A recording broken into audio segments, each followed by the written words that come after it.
Welcome to JFK Facts Podcast, featuring news, analysis, and discussion of issues relevant to the study of President Kennedy's assassination.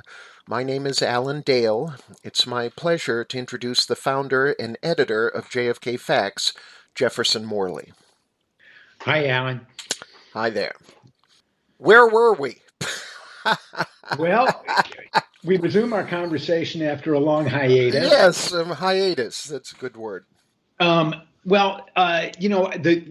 thing that's happening in the JFK world this year is a big deal. President Biden faces a big decision later this year about JFK records. It's inescapable. He's going to have to, decide what to do with the JFK records that President Trump did not release. Exactly. So, and we're talking about a big body of records. More than 15,000 records are partially or wholly redacted. These are records related to the assassination of President Kennedy in 1963 that have still not been made public. And there's lots of them. That's probably surprising to people, or maybe not. 15,000 plus documents held by a variety of federal agencies. Most of them are CIA and FBI documents or IRS documents that we know something about these records. That's what we know about them. We don't know their contents, but we do know who generated them. And we do know that President Biden is going to have to decide whether to make these documents public or not. So that's going to be the JFK news later this year. And it'll be in 2017, a lot of news organizations were paying attention when this same issue faced President Trump. And so I think a lot of news organizations are going to be paying attention this October when the deadline comes up for President Biden. International attention in 2017, that's for sure. Yes. I remember talking to The Economist, The Guardian, paper in Canada. So, yeah, I mean, the interest in the JFK story never goes away. And especially, this secrecy seems highly unusual, right? I mean, we're talking about the assassination of President Kennedy, which happened 58 years ago, right? I mean, this is a long, long time ago. Not many people have any memory of it. I mean, I'm one of the youngest. Yeah, me right? too. I was in kindergarten.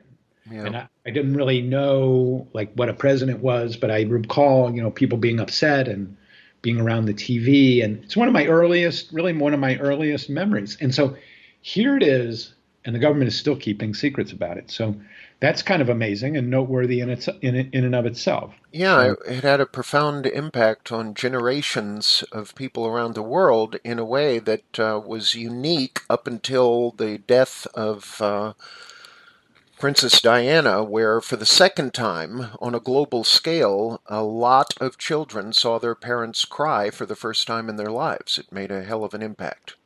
Yeah, that's it. That's a good way to put it. And also this experience that we have in the modern electronic world, where news travels instantly. I mean, the Kennedy assassination was one of the first events that people experienced.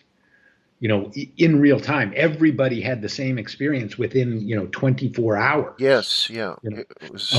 So a culture shaping event, I guess that's sort of what I'm, the way I think of it. And that's why interest in it endures. That's why you and I are talking about it. And that's why President Biden has to make a decision, right? It's this is something that is still with us. Well, the fact that 2021 is relevant to our interest in government withheld documents in numbers of thousands of separate, we're not talking about pages, we're talking about records, which can include audio materials and it can include documentation, part of the documentary record from all of the federal agencies, not merely CIA and FBI, but all kinds of everything else. which comes as the result of the work of the Assassination Records Review Board, the ARRB, between the early to mid 1990s. They concluded in late 1998, and they had the responsibility of defining first what does it mean for a federal record to be JFK assassination related. So I spoke with Judge Thunheim, who was the Aha, chair of that board, and I yes. said, how did you decide that?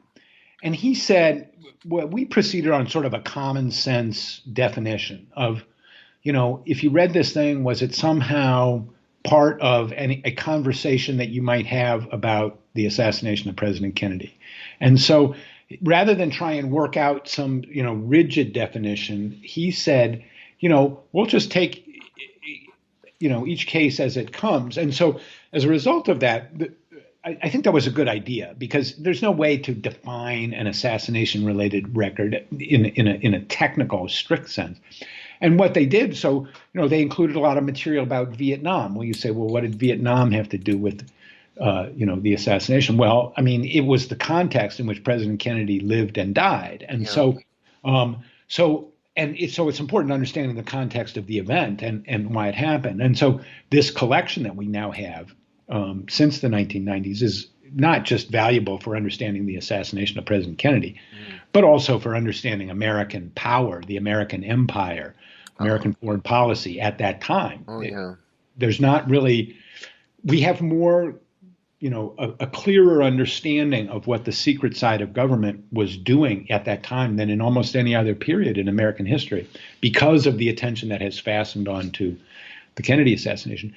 We know at the Mary Farrell Foundation, which I am the vice president of, Rex Bradford is the president, we've done some research into these records. And there's an interesting presentation of that on the Mary Farrell website, maryfarrell.org, for those who are interested. Yes. And he's done a close analysis of these records. The fact that these records aren't public doesn't mean that we don't know a lot about them, because they've been cataloged. There's metadata. A lot of these documents are partially declassified, so we can read the whole document. There might be a name or a paragraph taken out, or maybe a whole page. So we understand a lot about these records. And you alluded to before, there's a wide variety of material. We've identified some audio tapes, tapes of interviews with people that are missing. There's a typewriter ribbon. There's audio recordings with Jackie Kennedy and William Manchester. Talking to William Manchester. Yeah. I think in terms of some of the most significant material still withheld, those interviews with, Jackie Kennedy and William Manchester, which are under a deed of gift, not supposed to be released for another 30 or 40 years. 2067. So you and I really have to take care of ourselves, brother. We have really got to start taking care of ourselves. Drinking that prune juice. Yeah, right. That's a drag, isn't it? Because and there's, the whiff of a particular kind of intrigue that might be included in that material pertaining to William Walton. And we know Jackie Kennedy did not accept the official story of her president's assassination. And remember, she's the very closest witness to the crime. She sure is. It's a miracle she wasn't killed. She's only a couple of feet from her husband. I mean, she's seated right next to him. Well, inches, really. Yeah. Jackie Kennedy never, she commented on the Warren Commission, sort of suggesting that she might approve of it. But privately, there's a lot of evidence that she told people she didn't believe it. Barbara Leamer was a biographer. She was Jackie Kennedy's official biographer. So, she had access. The first lady approved of what she did. And Barbara Leamer said she was talking to Jackie about when she was first informed about the Warren Commission's conclusion. Yeah, their version of the crime, where the gunfire came from, and how many shots and all of that. And Barbara Leamer said that is not at all how Mrs. Kennedy remembered it. Yeah. It's Never, wild. she never. We have no account from Jackie Kennedy about what she experienced in those few moments of gunfire, Hmm. but she did not apparently have much confidence in the Warren Commission account. So that's why something like this, a tape recorded interview with a confidant, William Manchester, the author, was a close friend of hers, Death of a president. Yeah. as well as being a very good historian and writer. Hmm. So what she would have said to him is of great historic interest. I wonder about that deed of gift. I wish that tape could be made public. But there's other material that surely could be made public that is not disputable, and that's also part of what's in here. One example I just saw in the records. I've been looking at the records trying to see like what's missing here. Okay. What are they hiding? And in going through these records, Rex and we've identified three kinds of things that we see. One is just classification that hides trivial information. Okay, something's kept secret, and when they take the tape off the document and you see the word that's been hidden for the last 50 years, Yeah. and you're like, what? Hmm. That was a secret. And Yeah. it just doesn't make any sense. And there's a lot of that in this material. So, for example, there's one document about David Phillips, a senior CIA operations officer who figures in the JFK story, right? Yeah. And it says that he was the chief of station in blank. He was chief of station in the Dominican Republic. That's actually in David Phillips's own memoir, which was approved by the CIA and was published 40 years ago. And yet it's still being withheld. So sort of rampant overclassification. And I would say among all these things that are being held, I mean, that accounts for most of it, just rampant, ridiculous overclassification. Then there's another category, which is interesting, not quite in the same, which is stuff that's embarrassing, right? It doesn't have anything to do with national security. Hmm. It just has to do with the CIA doesn't want it out. And Rex found this example. The CIA was trying to the U.S. government didn't like President Sukarno in Oh, this Indonesia. Sam Halpern. Right. Yeah.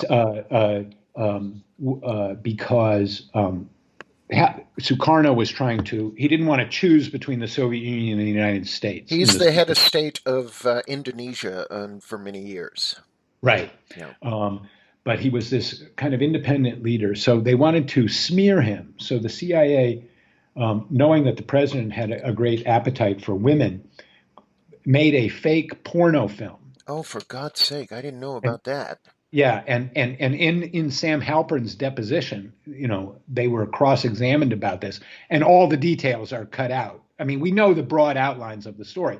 Now, is the material that is redacted, relevant to JFK's assassination? No. Is it trivial? No. It's highly embarrassing to the CIA, but it has nothing to do with national security. Gotcha. So in a way, it's part of the category of overclassification. There's no real reason to withhold this. I mean, somebody at the CIA is embarrassed. Who cares? The law is the law. These documents are supposed to be released. It doesn't say, the JFK Records Act doesn't say, we're going to release all the records except the ones that are embarrassing to the CIA. No, that was not the intent of Congress at all. Yeah. So I'm just stunned by that revelation. I knew that there was a film. I knew Sam Halpern was engaged in it. He was a senior CIA guy who's not someone who I consider to be admirable in all kinds of ways. But you know more about him than I ever will. But I had no idea. Sam Halpern was the executive assistant to Dick Helms, the deputy director of the CIA. So he was not a decision maker himself. He was more like a henchman. He carried out the orders of the top guys like Helms and Harvey. He had a subordinate role in relation to Harvey too. But the thing about Sam Halpern was he had an incredible memory. He was actually a kind of candid, blunt man, and he saw everything. He was deeply involved. So he would know like the down and dirty details of a dirty trick like this. Or at And least so, he enjoyed being perceived as someone who would know all the down and dirty. I think he enjoyed this image of himself as an oracle during his retirement years, and I think, well, yeah. So like when I called Dick Helms for an interview, yes. and since I wasn't one of the high and mighty, he said I couldn't possibly remember anything about this, but go talk to Sam Halpern. Great. And so I would go talk to Sam Halpern, and he would talk your ear off. He loved to Oh, talk about it. sure, yeah. And so, and you could also count on him to give you kind of, the company line, right? He was extremely loyal to the CIA. So, you knew where he was coming from. Yeah, You I knew think, he was well informed. yeah, You knew he might be lying. That was right. part of the deal. You're a um, gentleman, Jeff. You're a real gentleman. That's a so, fact. so that's kind of what we're looking at. And then there's the last category of redactions that we see in these. And that's like information that's like highly relevant to the JFK story. And we found another one of those, which is on a memo that the CIA wrote in 1964 about its dealings with the Warren Commission.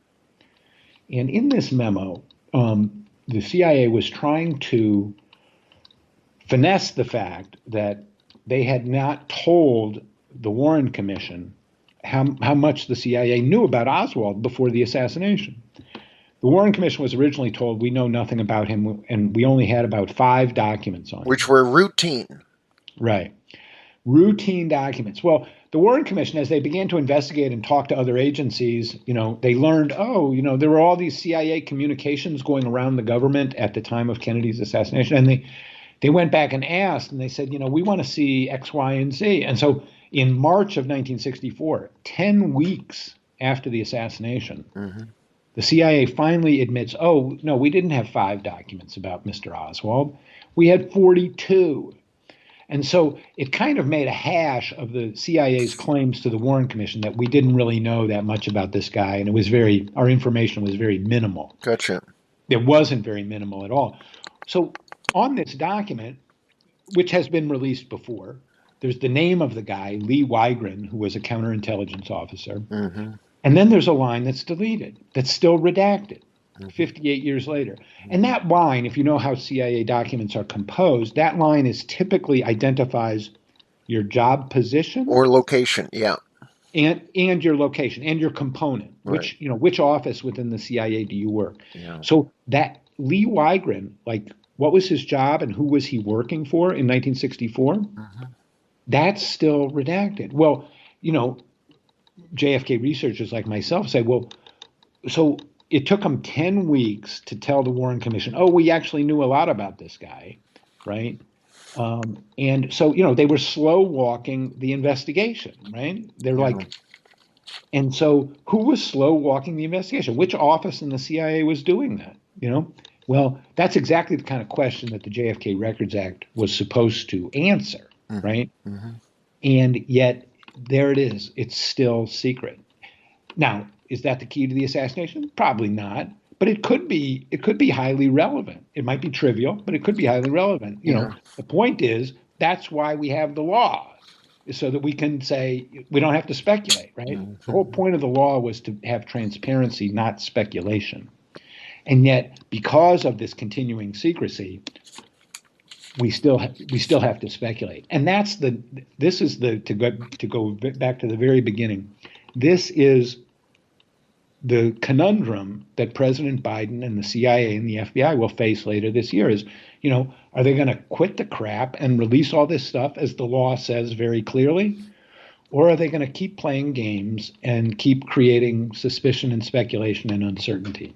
That's really what we're looking at later this year. That's the decision President Biden's going to have to make. Now, he's got a lot more important things to do. This is an important kind of symbolic issue, but it's also substantively important in that it says something about what's the government's attitude towards transparency and accountability. And in that sense, the JFK is not ancient history. That's actually it's a test for us today.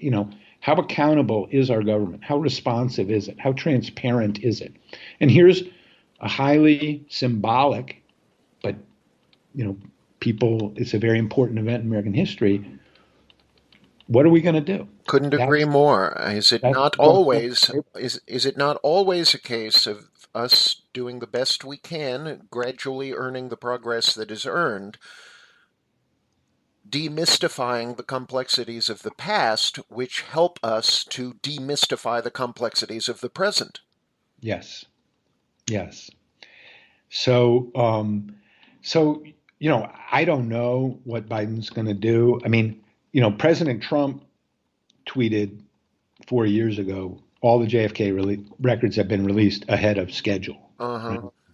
No surprise, that statement was false in two ways. All the JFK records weren't released, and they weren't released ahead of schedule. So that's the question facing Biden now, is, are we going to get back on track and release these documents that should have been released 4 years ago?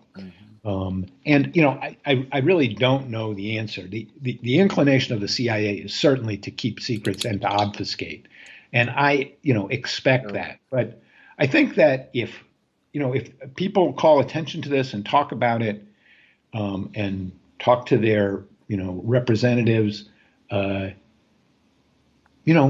might do the right thing. They might. It's possible. I admire your optimism. Before we move, I mean, honest to goodness, we're really, really short on time in terms of our new format here, trying to keep things a little bit more concise and in smaller portions. We can take up what people can do. Yes. Maybe let's take that up in a separate show. What can people do, and what are people doing? Because people are starting to take some action around the JFK records in 2021. So excellent. Let's do that save that for another day. But before we move to our ultimate conclusion here on this first program, there's this fourth, at least an additional category. You defined three separate categories, but I'm quite intrigued by something that is sort of in the cracks, that because of the collaboration between you and Rex Bradford on behalf of JFK Facts and Mary Farrell Foundation, and this is stuff. I love this this headline that Rex wrote: previously released in full, or perhaps not. The result of which is you investigate through NARA 336 records, multiple pages and different documents, 336 separate records. You did a spot check just within the last year, I think, maybe year and a half. And your conclusion, reluctant as it may be, the truth is the spot check resulted, if I'm correct in this, and it's always possible I'm not, 224 out of 336, which are listed as previously released. 224 are missing. Could not be found. Yeah, that's great. That's just great. So, I mean, this is why, we're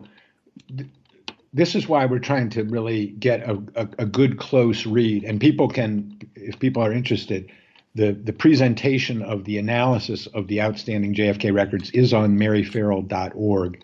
Yeah.